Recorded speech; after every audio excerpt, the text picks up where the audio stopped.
नमस्कार. श्री स्वामी समर्थ सर्वांना. आजच्या व्हिडिओमध्ये तुम्हा सगळ्यांचं खूप खूप स्वागत आहे. स्वामी तुम्हा सगळ्यांना कायम सुखी ठेवो ही स्वामी चरणी प्रार्थना करते आणि आजच्या व्हिडिओला सुरुवात करते. तर आजचा व्हिडिओ असा आहे की आता आज आहे गुरुवार, तर आज आहे दसरा.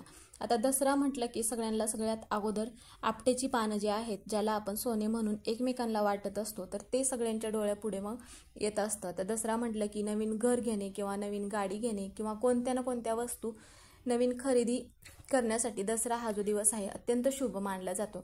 आता प्रत्येक जण दसऱ्याच्या दिवशी सोने खरेदी करतं किंवा चांदी खरेदी करतं, पण ज्यांना चांदी म्हणा किंवा सोनं खरेदी करणं शक्य होत नाही त्यांनी मग कमळाचं जे आसन असतं ते मग एक कमळाचं बी आपल्याला घरी घेऊन यायचं आहे, ज्यामुळे काय होईल की माता लक्ष्मीला अत्यंत प्रिय असतं. म्हणून ते बी घरी आणल्यानंतर माता लक्ष्मीला अर्पण करायचं आहे. कारण की सोन्याचा हा भाव जो आहे तर हे सगळ्यांना माहितीच आहे, खूप गगनाला भाव सोन्याचा भेटलेला आहे. त्यामुळे सगळ्यांनाच सोनं खरेदी करणं शक्य होत नाही.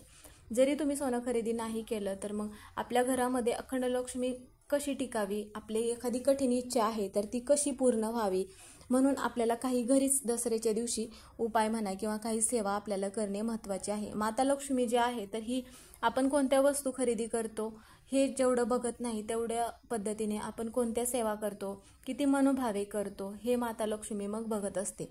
माता लक्ष्मीला सगळ्यात अत्यंत प्रिय जर काय असेल तर ती म्हणजे स्वच्छता. आता घरामध्ये स्वच्छता असेल तरच माता लक्ष्मी त्या घरामध्ये कायम टिकून राहत असते. तर आता तुमच्या घरामध्ये पण अखंड लक्ष्मी टिकून राहावी किंवा तुमची एखादी कठीण इच्छा पूर्ण व्हावी म्हणून मग प्रत्येकजण काही ना काहीतरी प्रयत्न करत असतं किंवा काही उपाय काही सेवा करतच असतो.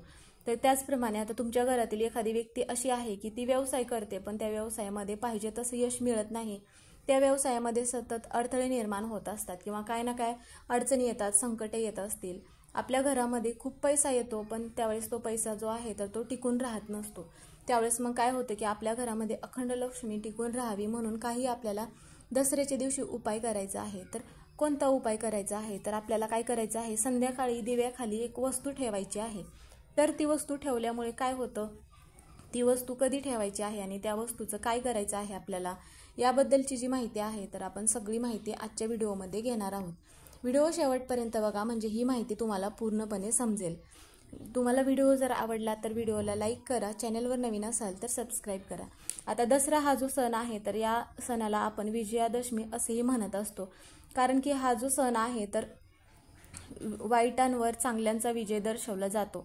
तर एका बाजूला देवी दुर्गाने महिषासूर नावाच्या राक्षसाचा वध करून देवीचा विजय साजरा केला जात असतो, त्यामुळे मग दसरा आपण साजरा करण्यात येतो. त्याचप्रमाणे मग आपण काय करत असतो, आता आपल्या घरामध्ये ज्यावेळेस दसऱ्याच्या दिवशी आपण पूजा करत असतो त्यावेळेस घरातील म्हणा किंवा शेतीतील जे अवजारे असतात तर त्यांची पूजा केली जाते. तर काही ठिकाणी मशीन असतात किंवा व्यवसायामधील मोठ्या वस्तू असतात तर त्यांची पण पूजा करण्याची परंपरा आहे आपल्याकडे. तर वाहनांची पूजा केली जाते. त्याचप्रमाणे आपट्यांची पानं जी आहेत ज्याला आपण सोनं म्हणत असतो, तर आपट्याची पानं जर पूजेमध्ये नसतील तर ती पूजा मग पूर्ण होत नाही. आता महाराष्ट्रातच नाही तर सगळीकडे दसरा जो आहे तर खूप मोठ्या उत्साहाने साजरा केला जात असतो. दसऱ्याच्या दिवशी मग रावणाचे एखादा मोठा पुतळा बनवतात आणि मग रावणाचे दहन केले जाते, कारण की वाईटाच्या पराभवाचे प्रतीक म्हणून रावणाचे दहन केले जाते. दसरा जो आहे तर हा 3.5 मुहूर्तांपैकी एक शुभ मुहूर्त मानला जातो. मग त्यामुळे मग नवीन वस्तू म्हणा किंवा एखादा आपल्याला व्यवसाय सुरू करायचा आहे तर दसऱ्याच्या दिवशी मग व्यवसाय सुरू तुम्ही करू शकता. कोणतेही शुभ कार्य मग करण्याला अत्यंत शुभ दिवस हा मानला जात असतो. म्हणून मग आपल्याला हा जो उपाय आहे तर हा उपाय कधी करायचा आहे, आता ज्यावेळेस संध्याकाळी आपण संध्याकाळच्या वेळेस दिवाबत्ती करत असतो देवघरामध्ये म्हणा किंवा तुळशी मातेला दिवा प्रज्वलित करत असतो त्यावेळेस आपल्याला हा उपाय करायचा आहे. आपल्या घरामध्ये आर्थिक अडचणी दूर व्हाव्या, घराकडे आपल्या लक्ष्मी आकर्षित व्हावी म्हणून आपल्याला हा उपाय करायचा आहे. आपल्या घरातील गरिबी जी आहे, दारिद्र्य आहे तर ते संपावे म्हणून आपल्याला हा उपाय करायचा आहे. किंवा मग तुमच्या मनातील एखादी कोणती इच्छा आहे तर ती पूर्ण होण्यासाठी हा उपाय तुम्ही करू शकता. त्यासाठी आपल्याला काय करायचं आहे, एक दिवा घ्यायचा आहे. मग तो तुम्ही कोणताही दिवा घेऊ शकता, त्यासाठी तुम्ही पंती घेतलात तरीही चालेल. मग तो जो दिवा आहे तर तो स्वच्छ धुवून आपल्याला घ्यायचा आहे. पंती घेतलात तुम्ही तर मग पंती पण आपल्याला स्वच्छ धुवून घ्यायची आहे. मग ती जी पंती आहे त्यामध्ये दुहेरी वात आपल्याला लावायची आहे आणि हा दिवा आपल्याला तुपाचा लावायचा आहे.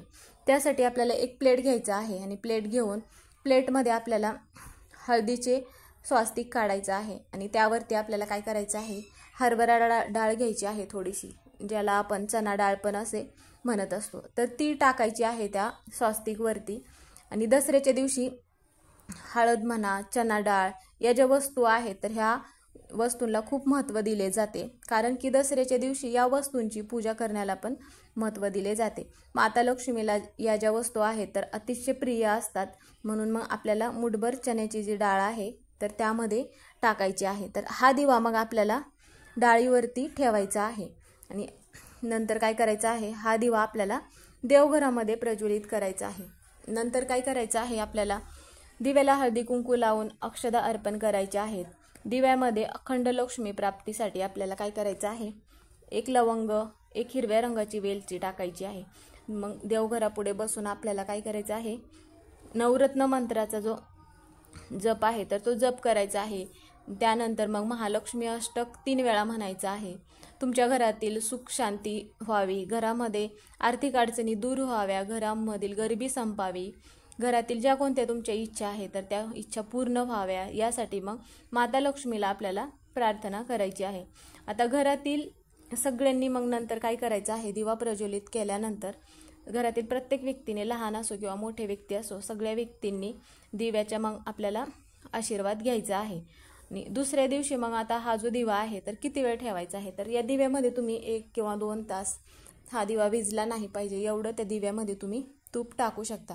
आता जर तुमच्याकडे तूप नसेल तर तुम्ही हा दिवा मोहरीच्या किंवा तिळाच्या तेलाचा पण लावलात तरीही चालेल. मग हा दिवा जो आहे तर दुसऱ्या दिवशी आपल्याला काय करायचं आहे, स्वच्छ करून वापरायचा आहे तुम्ही हा दिवा. आणि जी चना डाळ जी आहे तर ती काय करायची, तर ती तुम्ही काय पक्ष्यांना किंवा मग गाईला पण तुम्ही ही चना डाळ खाऊ घालू शकता. आता गाईला खाऊ घालताना त्यासोबत काय करायचं आहे, थोडेसे गूळ त्यामध्ये टाकायचं आहे आणि मगच गाईला ही जी चना डाळ आहे तर तुम्ही खायला घालू शकता. पक्ष्यांना टाकणार असाल तर मग फक्त चना डाळ तुम्ही टाकायची आहे. तर हा दिवा लावताना काय करायचं आहे, जरी दिवा हा विझला तरीही मनामध्ये वाईट विचार न आणता परत दिवा प्रज्वलित करायचा आहे. किंवा मग तुम्ही तूप म्हणा किंवा तेल म्हणा, त्या दिव्यामध्ये संपणार नाही एवढं त्यामध्ये 1-2 तास राहील एवढं टाकायचं आहे. त्याचबरोबर आपल्याला काय करायचं आहे, माता लक्ष्मीचे जे रूप असलेल्या तुळशी मातेला आपण माता लक्ष्मी हे मानतच असतो, तर तिथे काय करायचं आहे, एक दिवा आपल्याला तिथे पण लावायचा आहे. आता हा दिवा मग तुळशी मातेला आवर्जून लावायचा आहे. जो दिवा आपण देवघरामध्ये लावला तसाच दिवा आपल्याला एक तुळशी मातेजवळ पण लावायचा आहे, कारण तुळस पण ही एक माता लक्ष्मीचंच रूप आहे हे सगळ्यांना तर माहितीच आहे. त्यामुळे तुळशी मातेला पण एक तुपाचा दिवा लावायचा आहे. दिवा लावताना त्यावेळेस काय करायचं आहे, दिव्याखाली आपल्याला चना डाळ टाकायची आहे. आपल्या घरातील दारिद्र्य नष्ट व्हावे म्हणून असा जो दिवा आहे तर तुळशी मातेला पण तुम्ही लावू शकता. आणि त्यानंतर काय करायचं आहे, तुळशी मातेला तुम्ही 11 प्रदक्षिणा घालायच्या आहेत. प्रदक्षिणा घालत असताना ओम नमो भगवते वासुदेवाय नमः असा मंत्र म्हणत मग प्रदक्षिणा घालायच्या आहेत. आता ज्यावेळेस आपण देवघरापुढे दिवा प्रज्वलित केला त्यावेळेस आता प्रत्येकांना सगळे मंत्र येतच असतील असे नाही, त्यावेळेस तुम्ही मोबाईलवरती लावून पण श्रवण केलात तरीही चालेल. तर असे जे हे उपाय आहेत तर हे उपाय आपण दसऱ्याच्या दिवशी केले तर आपल्या घरातील गरिबी म्हणा दूर होते, आपल्या घरामध्ये अखंड लक्ष्मी नांदते. तुमची कोणतीही कठीण इच्छा असेल तर ती इच्छा माता लक्ष्मी नक्की पूर्ण करते, कारण की आपल्याला वर्षभर पुन्हा ही संधी नसते.